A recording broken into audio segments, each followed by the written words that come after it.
병든 자는 의원을 찾습니다. 우리 영의 병은 죄입니다. 죄를 지은 사람을 죄인이라고 말해요. 그런데 우리는 하나님 앞에 남자의 도움을 받아 이 땅에 태어나는 사람들마다 원래의 죄된 성품을 물려받아서 죄인이에요. 죄인의 결과는 죽음이고 영원한 멸망입니다. 그러한 죄인에게 하나님께서 은혜를 베풀어 주셨습니다. 로마서 6장 23절 함께 봉독합니다. 죄의 대가는 죽음이지만 하나님께서 거저 주시는 선물은 우리 주 예수 그리스도 안에 있는 영원한 생명입니다. 아멘. 그래서 예수님께서 이 땅에 오신 이유가 죄인을 불러서 회개시키러 왔다고 말씀하셨어요. 누가복음 5장 32절에 내가 의인을 부르러 온 것이 아니요 죄인을 불러 회개시키러 왔노라. 아멘. 회개하지 않으면 하나님의 진노가 그에게 나타납니다. 성경은 이미 우리에게 하나님의 진노가 나타났다고 선언했습니다. 하나님의 진노를 받을 사람에게 필요한 것은 오직 복음입니다. 복음은 예수 그리스도입니다.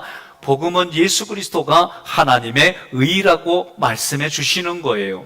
그래서 18절 하나님의 진노가 불의로 진리를 막는 사람들의 모든 경건하지 않음과 불의에 대하여 하늘로부터 나타나나니. 아멘. 이 18절 말씀은 17절 말씀하고 연관돼서 읽어야 쉽게 이해가 돼요. 17절에 복음에는 하나님의 의가 나타나서 믿음으로 믿음에 이르게 하나니 기록된 바 오직 의인은 믿음으로 말미암아 살리라 함과 같으니라. 로마서 1장 18절에는 하나님의 진노가 불의로 진리를 막는 사람들의 모든 경건하지 않음과 불의에 대하여 하늘로부터 나타나나니. 아멘. 자, 무슨 얘기입니까? 17절에 복음에는 하나님의 의가 나타났고 그 복음은 기쁜 소식이다. 18절에 하나님의 진노가 나타났고 그 진노는 심판의 날이 다가온다라고 말해주는 경고이다. 이 둘은 새의 두 날개와 같습니다. 왜 그렇습니까? 복음이 우리에게 필요한 이유는 여러분과 저는 죄된 성품 때문에, 죄를 진 것 때문에 사망진단서를 받았어요.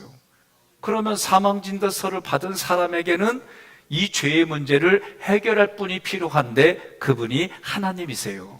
하나님이 이 죄의 문제를 해결하려고 예수를 그리스도로 우리에게 보내주셨어요. 하나님은 성경에 보니까 빛이라고 돼 있어요.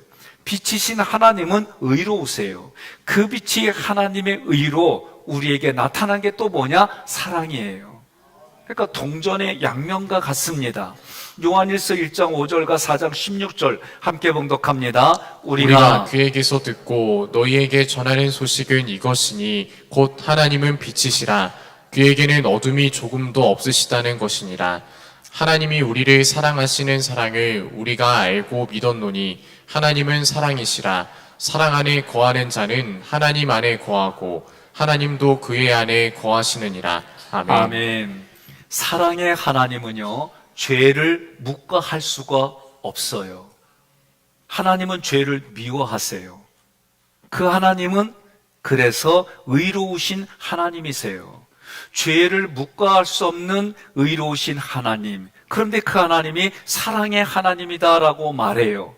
그러면 하나님의 이러한 속성들을 충족시킨 사건이 십자가의 사건이에요. 죄인은 하나님의 진노를 받아서 사망해야 하는데 그 죄인을 하나님이 사랑하세요.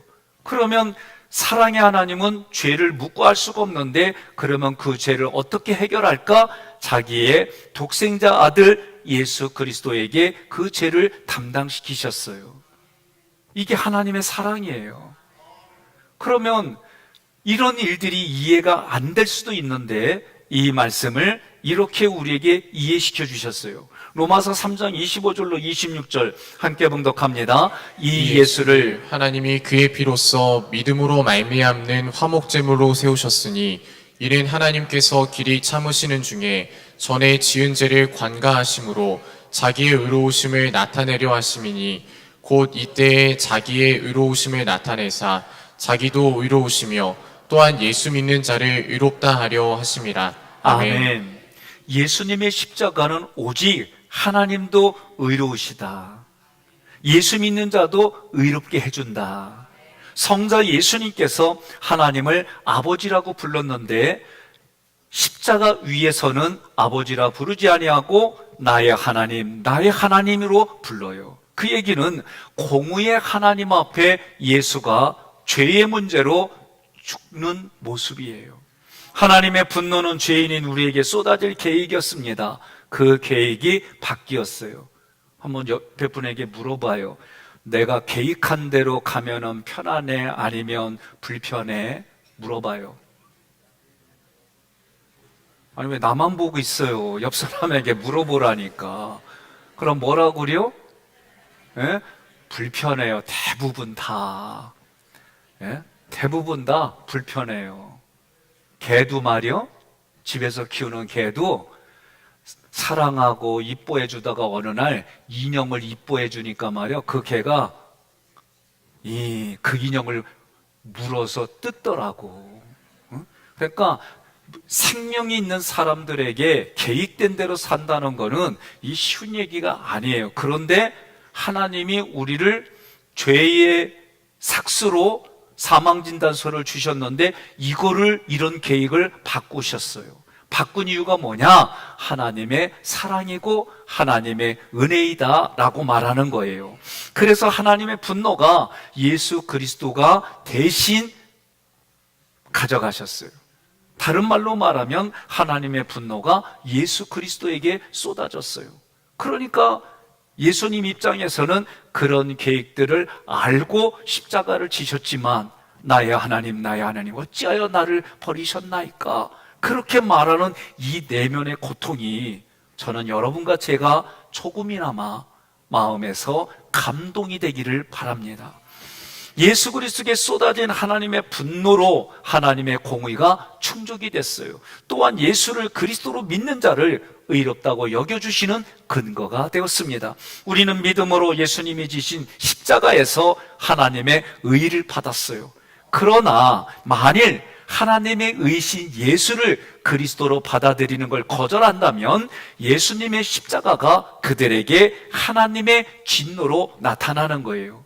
예수님의 십자가는 하나님의 사랑과 진노를 동시에 우리에게 보여주는 거예요. 우리는 마치 동전의 양면처럼 하나님의 사랑과 진노를 잘 이해해서 내 삶에 하나님의 사랑을 적용해야만 됩니다. 요한복음 3장 16절 함께 봉독합니다. 하나님이 세상을 이처럼 사랑하사 독생자를 주셨으니 이는 그를 믿는 자마다 멸망하지 않고 영생을 얻게 하려 하심이라. 아멘. 예수를 그리스도로 믿으면 영원한 생명 영생을 얻지만 믿지 아니하면, 예수를 그리스도로 믿지 아니하면 멸망을 받는다, 성경이 말하는 거예요. 예수를 그리스도로 믿는다는 것은 죄인인 인간의 몸으로 오신 예수님, 그 예수님을 하나님의 아들이요 나의 그리스도로 믿는 믿음으로 고백하는 거예요. 예수님이 제자들에게 묻습니다. 너희는 나를 누구라 하느냐? 주는 그리스도시요 살아계신 하나님의 아들입니다. 나에게 주인입니다. 그리고 하나님의 아들이라는 얘기는 부활하신 예수님을 믿는 거예요. 그것이 하나님의 아들로 확증됐다라고 성경은 말해요. 나의 죄를 대신하여 예수님이 정죄와 진노와 심판을 받으셨다는 것을 마음으로 믿고 입으로 고백하는 거예요. 그리하면 믿는 자에게 정죄함이 없고 심판에 이르지 않는다고 약속하셨어요.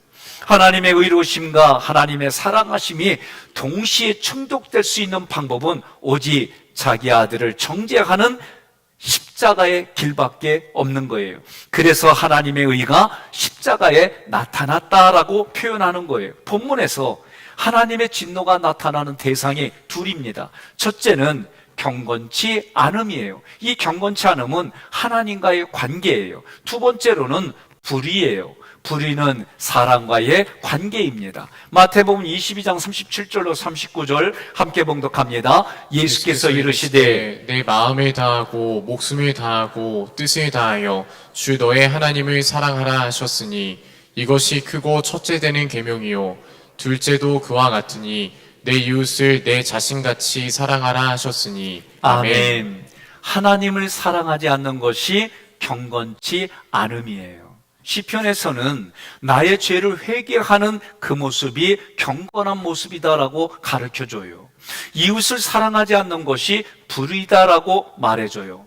그러니 로마서 1장을 읽을 때에 오늘 18절 말씀의 경건치 않음은 19절부터 25절까지 나와요. 내용들이 나와요. 불의에 대한 내용은 26절부터 32절까지 언급하고 있어요. 경건치 않음으로 말미암아 불의가 따라왔어요. 그러니까 경건한 생활을 하지 않으면 불의가 따라오게 되어 있어요. 하나님이 자신의 신성을 그가 만드신 모든 만물에 분명히 보여주셨어요. 그래서 하나님을 알되 하나님으로 영화롭게 하지 아니하고 감사하지도 않습니다. 하나님께 드려야 할 영광을 우상에게 드려서 우상 숭배로 살아갑니다. 더 나아가 하나님께서 이 세상의 죄인들을 사랑하셔서 독생자를 주셨습니다. 이 독생자를 주셨다는 것은 우리 인생의 마지막 기회요 심판의 기준입니다. 내가 예수를 그리스도로 받아들이면 하나님의 의가 내 안에 나타나요. 그러나 예수를 그리스도로 믿지 아니하고 배척하면 내 안에 하나님의 진노가 나타나는 거예요. 하나님 앞에 누구든지 경건하다면 불의는 막을 수가 있습니다. 경건과 불의는 한 세트로 나아가는 거예요. 창세기 39장에 보면 요셉이 나옵니다. 요셉이 나오는데 요셉이 어떤 사람인가 구절을 찾아서 제가 봤어요. 그랬더니 39장 2절에 여호와께서 요셉과 함께 하셨다 그랬어요. 5절에 보니까 요셉을 위해서 여호와께서 보디발의 집에 복을 내렸어요. 그러니까 여러분 시편 전도서 잠언을 보면 한 여인이 들어와서 집안이 흥황한데, 아니 여성들이 이때 아멘 안 하면은 이 집구석에 내가 와가지고 이런 마음이요? 그런 마음으로 하면 안 돼요. 여러분과 저는 내 상황이 지금 어렵고 힘들어도 하나님이 나를 통해 이 가정에 복된 여인으로 보내주셨다, 지혜로운 여인으로 보내주셨다, 이런 믿음을 가지고 살아가는 거예요. 이런 게 그냥 오냐고. 예? 그냥 안 와요. 저도 후회하는 게 한 가지가 있어요. 아내가 정말 요리를 하나 해줬어요. 결혼한 지 얼마 안 돼서 생태탕을 해줬어요. 그러면 내가 지금과 같으면 얼굴에 표시도 안 하고 웃으면서 맛있게 먹을 거야. 그리고 아내 안 볼 때 물 잔뜩 마시고. 근데 그때 어머니가 끓여준 이 물고기 끓여주는 그 국하고 아내가 끓여주는 생태탕은 차이가 많아. 그런데 아내가 그때 나한테 물어봤을 때에 여보 맛있어, 당신 해주는 게 이렇게 맛있는 줄 몰랐어, 다음에 또 해줘, 이래야 되는데 사실대로 말했어요. 그러니까 그 다음부터 아내가 생태탕이란 생태탕은 꺼내지도 않아. 그러니까 때로는 거짓말이라고 느끼더라도 아내를 위해서 그렇게 얘기를 하면 지금은 생태탕이 뭐요? 더한 것도 주지. 안 그래요? 그라제. 응? 그러니까 그때는 이런 것들을 몰랐던 거예요. 그러니까 이 나이가 돼서 우리 어르신들이 머리가 허해지면서 겪는 그 경험들이 때로는 소중한 거예요. 그러니 요셉을 위해서 여호와께서 보디발의 집에 복을 내려서 그의 집이 집안일이 잘 되고 재산이 날로 늘어갔다. 그러면 여러분들이 이런 소망이 있으면 하나님이 나를 위해서 주변 사람에게 복을 주게 해달라고 기도하셔야 돼요. 예? 창세기 39장 2절에서도 성공적으로 자기의 삶을 수행해 나간다. 모든 일을 성공적으로 수행해 나가기를 원하면 하나님이 나와 함께 해달라고 요청하셔야 돼요. 7절부터 12절 보니까 이게 너무 잘 되잖아요. 그러니까 잘 될 때에 어려운 일이 생겨요. 그런데 오늘 요셉을 보니까 주인의 아내가 요셉에게 눈짓했다. 이 눈짓은 유혹했다는 얘기예요. 유혹해서 동침을 하기를 정하니. 그냥 동침이나 마시지 왜 동침을 원했어? 응? 그러면서 하는 말씀이 뭐냐면, 내가 어찌 보디발 주인에게 악을 행하려, 이렇게 말 안 했어요. 내가 어찌 이 큰 악을 행하여 하나님께 죄를 지으리까? 하나님께 경건치 못한 모습이 결국은 불의를 짓는 모습이다라고 얘기를 하는 거예요. 그러니까 오늘 창세기 39장의 모습을 보니까 요셉은 경건한 생활을 했어요. 불의를 행하지 않았어요. 하나님 앞에 경건한 사람은 결코 불의한 삶을 살아갈 수가 없어요. 여러분과 제가 오늘뿐만이 아니라 지금 계속 수개월간 아침마다 원복을 선포하잖아요. 예? 예수님의 십자가 부활 승천을 내가 선포해요. 그것이 나를 회복시켜 주시는 하나님의 말씀의 의지이고 행동이세요. 저녁에는 유월절 언약, 세례 언약, 시내산 언약으로 자기 마음을 성찰하는 일들을 하고 있어요. 이런 모습들을 안 하는데 내 마음이 굳어진 대로 살아가는데 어찌 예수 믿으며 내가 변화되어지고 그 변화된 삶으로 열매 맺기를 원할까? 예? 중요한 거예요. 마음밭이 다 똑같아요? 달라요. 길가와 같은 마음이 있고 돌짝밭 같은 마음이 있고 가시덤불 있는 마음의 밭이 있고 옥토가 있다. 우리 마음밭도 이렇게 얘기를 하잖아요. 저도 내 자신을 뒤돌아보면 수시로 왔다 갔다 해. 이거를 계속 긁어내는 거예요. 그것만이 살 길이니까. 제가 요새는 아내한테 그 전에 하던 말들 중에 하나가 뭐냐면, 여보, 아들 삼형제한테 대충이야. 걔들 커가지고 결혼하면 마누라 따라가. 남아있는 나한테 잘해. 에? 안 그래요? 그런데도 애한테 이게 매여 사는 것을 보면서 때로는 이해가 되면서도, 그러니까 딸난 집들은 좋아. 내가 보니까 에? 장례일을 치르는 그래요. 우리는 아들만 있어요. 근데 장례를 치르면서 어느 날 그게 보이는 거예요. 장례를 치를 때 보니까 엄마 곁에는 늘 딸이 위로하고 있어. 근데 아들만 있는 집들은 엄마 혼자 있어. 그리고 아들들은 어떻게 하느냐? 자기 아내 챙기고 있어. 이게 현실이요. 그러니까 맞지요? 예. 내가 어제 말이요? 어제 그래서 내가 며느리와 딸은 아예 구분을 했어. 그래서 나는 딸 같은 며느리 포기했다가 어제 말이요? 야, 내가 누구라고 얘기는 안 하겠어요. 강 집사님이신데, 예? 강 집사님이 결혼식이라고 며느리 될 처자하고 아들을 데리고 왔는데, 와, 거기는 진짜 딸 같은 며느리 얻었다고 얘기하는데 얼마나 자랑을 하는지 내가 아이고 딸과 며느리는 달러 그러려다가 내가 말이야 그 모습 보고 아 그래도 오늘날에도 딸 같은 며느리가 있구나 나 생각 바꿨어요. 옆 사람한테 인사합시다. 내가 딸 같은 며느리예요. 그리고 남자는 내가 아들 같은 사이예요. 그렇게 인사해 봅시다. 시작. 아니 왜 안 해? 우리는 이렇게 이런 모습으로 사는 거요. 그러다가 때로는 뒤통수 맞더라도 괜찮아. 그러고 사는 거예요. 예? 얼마 전에 제가 아내하고 조금 투닥투닥 했어요. 그리고 나서 아내한테 전화했더니 아내가 물어요. 어디 교육받으러 갔는데 저한테 왜 전화했니? 그래서 내가 할 얘기가 있어야지 사실대로 말했지 보고 싶어서. 그랬더니 아내가 하는 말이 말로만 그러더라고. 그래서 나는 그럼 어떻게 해줘? 그러면서 얘기가 끝났어요. 그랬더니 옆에 있던 목사님이 나한테 그러는 거예요. 예이 아직 멀었구만. 그래서 내가 뭐요? 그랬더니 그때는 그렇게 말하는 게 아니요. 그래서 뭐라고 말해요? 그랬더니 계좌번호 불러 그렇게 말하래. 아, 나 요번에 하나 배웠어. 에? 그러니까 이 설날하고 추석 때만 그러지 말고 평상시에도 내가 뭘 잘못했다 그러면 계좌번호 불러서 돈 주래.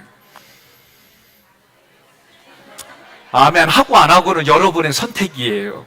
자, 요셉이 경건한 생활을 했어요. 경건한 생활을 했기 때문에 하나님 앞에 어떻게 악을 행할 수가 있느냐. 경건한 생활을 했기 때문에 불의한 생활을 할 수가 없다. 그렇다면 여러분과 제가 부부간에, 부모와 자녀간에 부대끼는 일들이 있을 때 우리는 이 말씀을 한번 기억하고 읽어봅시다. 디모데후서 3장 5절 함께 있습니다. 경건의 모양은 있으나 경건의 능력은 부인하니 이 같은 자들에게서 내가 돌아서라. 아멘. 현재와 미래는 하나님의 진노하에 있습니다. 그렇기 때문에 복음을 전해야 합니다. 복음을 대신할 것은 어느 곳에도 없어요. 죄인에게 필요한 것은 오직 복음밖에 없습니다. 그 죄인에게 필요한 것은 오직 하나님의 의입니다. 예수님께서 십자가 형틀을 짊어지시고 골고다 언덕을 향해 가시면서 하신 말씀입니다. 누가복음 23장 28절로 30절 함께 봉독합니다. 예수께서 돌이켜 그들을 향하여 이르시되 예루살렘의 딸들아 나를 위하여 울지 말고 너희와 너희 자녀를 위하여 울라. 보라, 날이 이르면 사람이 말하기를 잉태하지 못하는 이와 해산하지 못한 배와 먹이지 못한 젖이 복이 있다 하리라. 그때 사람이 산들을 대하여 우리 위에 무너지라 하며 작은 산들을 대하여 우리를 덮으라 하리라. 아멘. 이 말씀은요, 예수님께서 최후의 심판이 있다라고 말씀하는 거예요. 하나님의 진노는 하나님이 주신 구원의 길을 알면서도 믿고 따르지 아니하는 이들에게 이미 주어졌어요. 하나님은 이러한 진노를 받은 사람들에게도 여전히 나와 우리를 통해 십자가 구원의 길을 보여주고 들려주고 알게 해주시는 거예요. 그러니까 여러분과 저는 영혼에 대한 사랑, 영혼에 대한 깊은 관심, 이것을 가지고 살아가는 거예요. 그럼에도 불구하고 최후의 심판 때까지 예수 그리스도를 거절하는 이들에게는 하나님의 진노가 쏟아진 대로 심판을 받는 거예요. 그러나 여러분과 저는 그 전에 복음의 말씀을 들었어요. 구원을 받았습니다. 지금 여기서부터 구원받은 자로 천국의 삶을 살아가는 거예요. 예수님이 말씀하셨어요. 천국이 여기 있다 저기 있다 하지 말고 너희 마음 안에 있다라는 거예요. 이 얘기는 생각과 감정을 뜯어고치고 천국인 줄 알고 살아가는 거예요. 그러니까 조금 아까 여러분이 뭐라고 그래요? 내가 딸 같은 며느리예요. 누구 앞에서 얘기하는 거예요? 이거 시부모님 앞에서. 내가 아들 같은 사이입니다. 누구한테서? 장모님, 장인어른 앞에서 하는 거예요. 내가 아멘 안 나올 줄 알았어, 내가. 응? 여러분 오늘 가시면 살아계신 분한테 그렇게 얘기를 해보자고요. 그런 마음으로 섬기라는 거예요. 아멘 하셨어요? 이? 네? 오늘은 아주 기쁘게 아멘해서 마음에 들어. 네? 그러니까 이게 때로는 꺾이지요. 때로는 내 욕구가 채워지지 않을 때 꺾인다니까요. 그래도 오늘 말씀을 통해 다시 충전해가지고 나가는 거예요. 내가 하나님의 대행자입니다. 내가 하나님의 얼굴입니다. 아멘 할 때까지 하려고 그래요. 내가 하나님의 영광입니다. 내가 하나님의 칭찬입니다. 내가 왕같은 제사장으로 오늘 이 시간 이후로 살아가겠습니다. 그래서 여러분과 저는 최후의 심판의 자리가 우리에게는 상을 받는 자리이므로 알고 그렇게 여기고 내 자신을 삼일째 하나님께 드려서 예수님의 십자가의 길을 따라가겠습니다 라고 결단하는 거예요. 이런 삶이 되시기를 주님의 이름으로 권면하며 축복합니다. 히브리서 11장 6절 함께 봉독하겠습니다. 믿음이 없이는 하나님을 기쁘시게 할 수 없습니다. 하나님에게 나아가는 사람은 그분이 계시는 것과 또 그분을 진정으로 찾는 사람들에게 상을 주신다는 것을 반드시 믿어야 합니다. 아멘. 오늘 말씀을 가지고 PPT로 정리해 봤어요. 하나님의 진노가 나타났다 그랬어요. 본문에서 바울은 하나님의 의와 진노가 불의한 자들에게 나타났으며 그분이 예수님이에요. 그 해결은 오직 예수 그리스도의 십자가에 있음을 선포했습니다. 그렇다면 오늘 말씀을 통해 첫 번째로 하나님의 진노가 왜 나타났느냐? 우리 영혼의 병은 죄다. 죄인의 결과는 죽음이고 영원한 멸망이다. 그런데 하나님은 성경을 통해 하나님의 진노가 나타났다. 진노의 대상은 경건하지 않은 사람과 불의를 행하는 사람이다. 경건하지 않음은 하나님과의 관계를 파괴하고 불의는 사람과의 관계를 파괴하는데 함께 있습니다. 하나님의 진노는 불의로 진리를 막는 경건하지 않은 사람들에게 임합니다. 아멘. 오늘 두 번째로 이 진노를 해결한 유일한 길이 있다. 성경이 말하는 거예요. 그게 복음이다. 복음의 주제는 하나님의 나라. 복음의 내용은 예수 그리스도예요.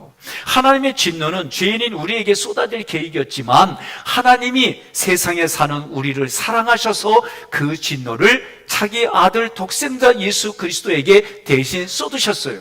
하나님의 사랑과 의가 동시에 만족된 사건은 예수님이 지신 십자가의 사건밖에 없어요. 함께 있습니다. 우리는 믿음으로 그 십자가에서 하나님의 의를 받았습니다. 아멘. 그래서 여러분과 저는 뭘 택하느냐? 하나님의 사랑과 하나님의 진노 앞에서 우리는 하나님의 사랑을 택하는 거예요. 하나님의 진노는 구원의 길을 거절한 자들이 받는 거예요. 그러나 여러분과 저는 우리에게 마지막 기회로 주신 예수 그리스도를 내가 마음으로 믿고 입으로 고백하는 거예요. 함께 있습니다. 우리가 복음을 택하고 전해야 할 이유는 이것입니다. 복음 외에 하나님의 진노를 피할 길이 없습니다. 아멘. 여러분과 저는 지금부터 내가 천국을 누리며 살아가고 우리의 영혼력이 온전히 부활해서 하나님 앞에 가는 그날을 꿈꾸며 예수님이 다시 오실 것을 기대하며 살아가는 거예요. 그런 삶에 오늘 이렇게 고백하는 거예요. 함께 고백합니다. 나는 하나님의 진노가 아닌 예수 그리스도를 믿음으로 하나님의 의 안에 살아가겠습니다. 아멘. 이렇게 살아가시기를 주님의 이름으로 권면하며 축복합니다.